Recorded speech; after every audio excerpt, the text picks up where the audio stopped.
Um, so there's a running thought on NBA Reddit that Bradley Beal's lying. So basically, he came out and already said that he doesn't want to be traded. He wants to be a Wizard. He wants to win there. But the record says otherwise. And he's going out there doing the most he can, dropping 36 a game on 46 or 47% shooting. So the running sentiment is like it's only a matter of time before he puts that trade request in. So what do you guys think? First of all, let me ask: do you guys think he's lying when he says he actually wants to be there? Because I know he's been there for a while, but like, has it run its course? Like, what do you guys think overall?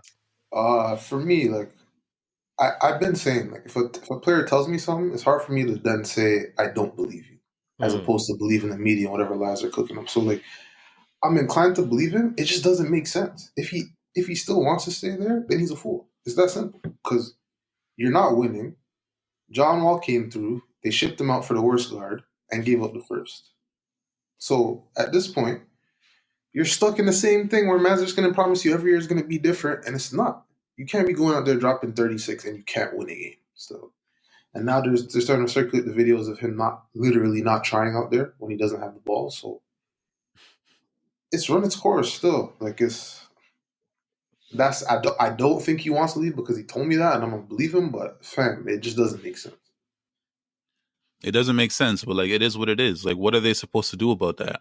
It's one of those situations where, as long as the player tells me, as you said, as long as the player tells me that he wants to stay, who am I to know? Like, maybe he likes the toxic energy over there. Maybe he, as a GM, you're talking, right? As a GM, like as a GM, if the player is like, and it's not like Bradley Beal is saying like a 1-2 times, like I want to stay. You know what I'm saying? Like he's repeatedly saying, "This is where I want to be. I want to win in Washington. I love it here." Like I don't know why. As a fan, I don't know why.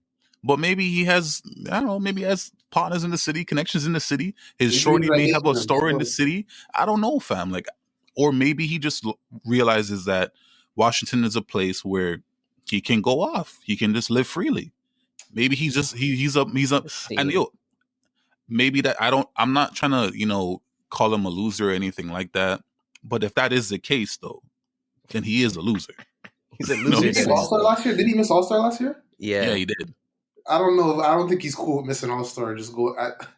I hear if you're okay with going off, but like you're gonna need that All-Star with it still. No, he's gonna get a starting nod this year.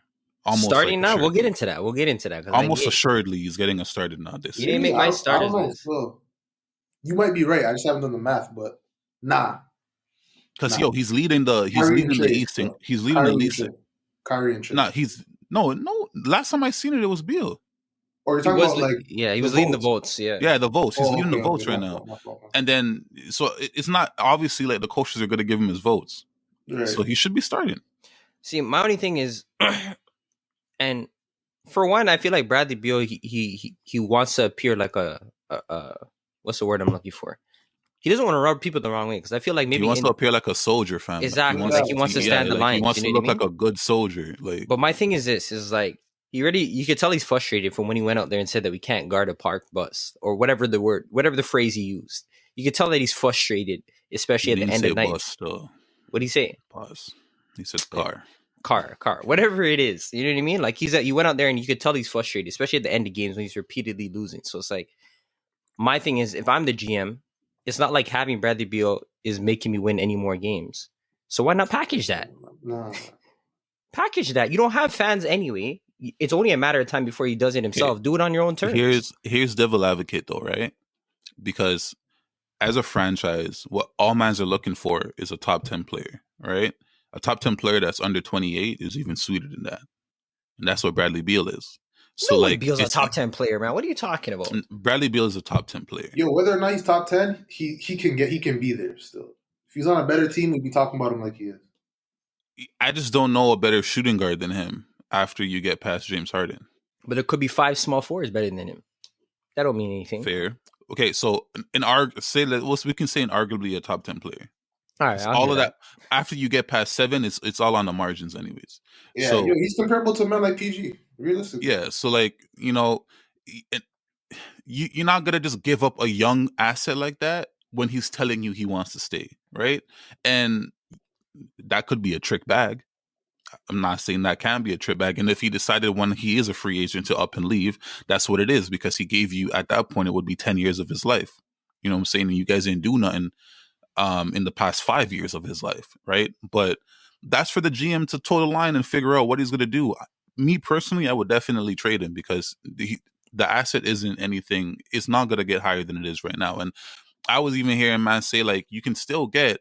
You're not going to get like the full James Harden package, but you're going to get something close to that, right? So like I would just do it and just say fuck it. But hey, I don't know, bro.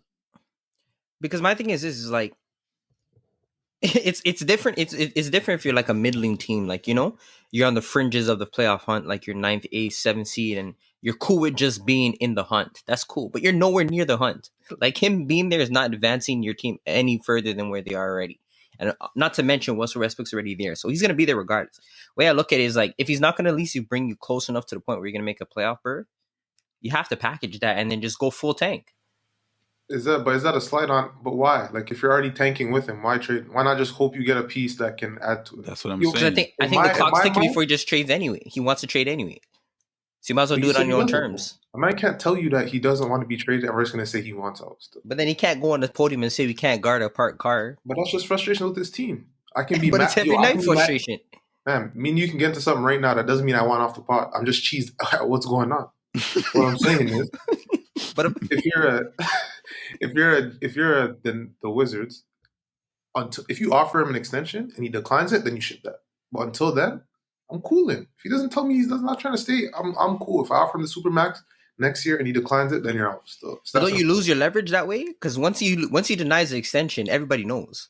You don't lose leverage in the NBA. Still, you definitely do. You definitely do. How when was the time that we saw a nigga lose leverage? A team. I'm talking about a team. No. I'm talking about like in order for a man to like trade a man and get assets back. Like if Houston didn't lose no leverage, they weren't getting anything more than what they got. They got a whole fucking boatload. If that's not a case of losing leverage, I don't see when you ever lose leverage. He had a fat suit on. He was moving a mess, a muck in the organization, and they still got the boat. They still got the whole boat, fam. That's crazy. You're never losing leverage. They can trade him anytime. No, you can trade him, but I think, fam, it's just simple. If everyone knows you want to move this asset, if I know you want to sell this, I don't need to offer you as much. Or at least I don't have to start offering as much. I can come down a bit. So I think there's leverage involved still. I think Nets got to a point where they're obviously desperate because a man like Kyrie said, yo.